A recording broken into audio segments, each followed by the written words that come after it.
ایک معنوی اعتبار سے تخلیق ہے، ایک ظاہری اور جسمانی اعتبار سے۔ ظاہری اور جسمانی اعتبار سے خلق ہے، معنوی اور باطنی اعتبار سے خلق ہے، اور ان خلق اور خلق کی جمع اخلاق ہے۔ خلق اور خلق کی جمع اخلاق ہے۔ تو اخلاق ایک چیز ہے، اب دوسری چیز ہے علم اخلاق، تیسری چیز ہے فلسفہ اخلاق۔ اب یہ تین علیحدہ علیحدہ چیزیں ہیں۔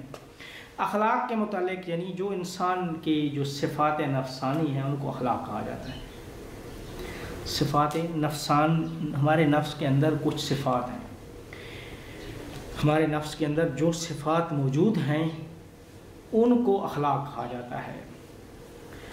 بہرحال اس کی اخلاق کے متعلق بھی سارے علماء نے ہر ایک نے علیحدہ علیحدہ تعریف کی ہے۔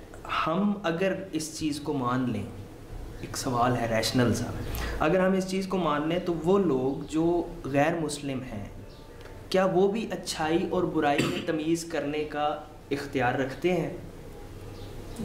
کیا ان کا دل بھی ویسا ہی فتویٰ دے گا جیسا ایک مسلمان کا دیتا ہے؟ جی، جو چیزیں وجدانی ہیں، وجدان وہ مفاہیم جو وجدان میں، وہ سب کا وجدان ایک ہے۔ بعض دفعہ وجدان کے اوپر کسی کو متنبع کرنا پڑتا ہے، تو متنبع ہونے کے بعد آپ سے کہے گا نہیں آپ صحیح ہے، میں ایسے ہی پا رہا ہوں لیکن مجھ سے غفلت ہو گئی ہے۔ تو یہ چیز ہے جو ہے، اگر اخلاق میں اخلاق کی کیا تعریف، ہدف کو لاتے ہیں یا اس میں خدا کو تصور کرتے ہیں یا بغیر خدا کے آپ ایک نظام اخلاقی تشکیل دینا چاہتے ہیں؟ کیا بغیر خدا کے نظام کامیابی سے بنایا جا سکتا ہے نظام؟ وہ ایک علیحدہ سوال ہے جی، یہ سوال بھی پیدا ہوگا کہ کیا مذہب کی ضرورت رہتی ہے؟ جی، پھر یہ بھی سوال پیدا ہوگا۔ دیکھیں ساری چیزیں انسان، دیکھیں اخلاقیات کا تعلق انسان کے اندر سے، باطن سے۔ اچھا، ان چیزوں کا باہر ظاہر ہونا، شریعت ایک باہر سے آئی ہے، کچھ چیزیں وہ اندر والی شریعت نے کہی ہیں، کافی بیرونی چیزیں ہیں جو ہے انسان کے نفس کا شریعت سے رابطہ ہے، پھر وہاں سے انسان اوپر اٹھتا ہے اللہ کے ساتھ، پھر ساری کائنات، یعنی وہ ایک انسان، اگر انسان کو صحیح معرفت ہو جائے نا اپنی، یا انسان کی معرفت کسی کو، یعنی پورے کا پورا کہتے ہیں نا ان کا جرم صغیر ان توافی العالم الکبیر، اس طریقے سے انسان کے ساتھ جڑا ہے، پھر اسی نفس کے اوپر کوئی دلیل، کانٹ کہتا ہے کوئی ماد کے اوپر، نفس کے اوپر کوئی دلیل نہیں ہے سوائے اس کے کہ وجدان اور نفس کو ہم قبول کریں، اس وجدان اخلاقی کو۔ اسی وجہ سے اس نے عقل نظری فلسفہ کیا کہتے ہیں اس کے اوپر، اللہ کے اوپر کوئی دلیل انہوں نے کہا نہیں ہے سوائے اسی اخلاق۔ ہمارے ہاں اسلام میں اور قرآن میں اگر ہم دیکھیں تو چونکہ حضرت ابراہیم کی بات ہی چل رہی تھی تو میں وہیں سے کرتا ہوں، جو کچھ میں نے اس کو پہلے کچھ نوٹ ڈاؤن کیا تھا اسے چھوڑتے ہیں۔ حضرت ابراہیم استاد محترم ایسے پیغمبر ہیں جو ریشنل ہیں، جو عقل سے بات کرتے ہیں، اور وہ خدا کے وجود کو یکدم یکسر تسلیم نہیں کرتے، وہ ڈھونڈتے ہیں۔ قرآن میں آتا ہے کہ انہوں نے چاند کو دیکھا اور کہا کہ یہ خدا ہے، یہ روشن ہے، اور پھر وہ غروب ہو گیا تو انہوں نے کہا کہ میں غروب ہونے والا، پھر سورج آیا، سورج کو انہوں نے کہا یہ خدا۔ یہ سارا ان کا ایک پروسیس ہے، تھنکنگ پروسیس ہے جو چلتا ہے، ریشنل پروسیس ہے۔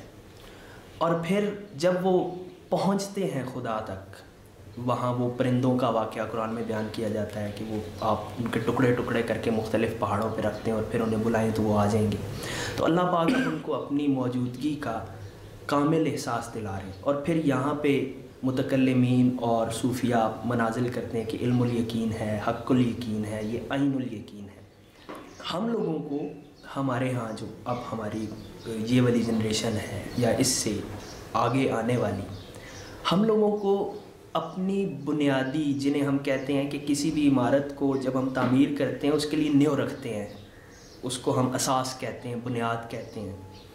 تو اصل الاساس ہماری جو مسلمان ہیں ہم، وہ ہمارے بنیادی اعتقادات ہیں جنہیں ہم ایمانیات کہتے ہیں۔ کورس کا نام تعارف ایمانیات رکھنا چاہیے تھا، لیکن اعتقادیات اس لیے رکھا گیا کہ ایمان تو ان چیزوں پہ ہے جو بالکل اتھینٹک ہیں، لیکن اس کورس میں ہم نے باقی مکاتب کو بھی ڈسکس کرنا ہے جنہوں نے اس روش سے ہٹ کے دوسرا طریقہ اختیار، جیسے معتزلہ تھے، جہمیہ تھے، اور جہریہ ہیں، قدریہ ہیں، تو یہ سارے بھی ہم ڈسکس کریں گے۔ بنیادی طور پہ 5 بڑے ہم کر سکتے ہیں۔ پہلے خوارج ہیں جو اعتقادیات کے حوالے سے، اور سب سے پہلے خوارج نے ہی بنیادی ایمانیات میں رخنہ اندازی کرنے کی کوشش کی ہے، اور امام علی نے سب سے پہلے، امام علی وہ شخصیت ہیں جنہوں نے ان کے سوالوں کے ریشنل اور لاجیکل جواب دیے، جہاں جہاں مسئلہ اٹھایا امام علی نے اس کو ٹیکل کیا۔ اب نہج البلاغہ میں بھی دیکھیں گے۔ ایک خوارج ہیں، دوسرا ہمارے ہاں جو بڑا طبقہ تھا وہ معتزلہ کا تھا، تیسرا اشاعرہ اور ماتریدیہ، ان کو ہم سنی کہتے ہیں، اور چوتھا امامیہ، پانچواں ہے باطنیہ، یہ جو صوفیاء ہیں۔ صوفیاء میں بھی وہ لوگ جو ذرا تھوڑا سا بہت زیادہ صوفی تھے، جنہوں نے حلول کے عقائد اور اس قسم کے عقائد، تو وہ باطنی ہیں۔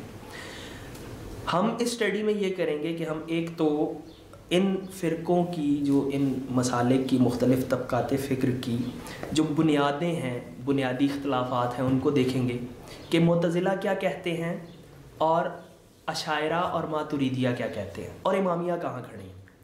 اچھا، امامیہ کے اوپر استاد محترم ایک بہت بڑا اعتراض یہ ہوتا ہے کہ امامیہ نے معتزلہ سے اپنے بنیادی عقائد اخذ کیے ہیں، لیکن ایسا نہیں ہے۔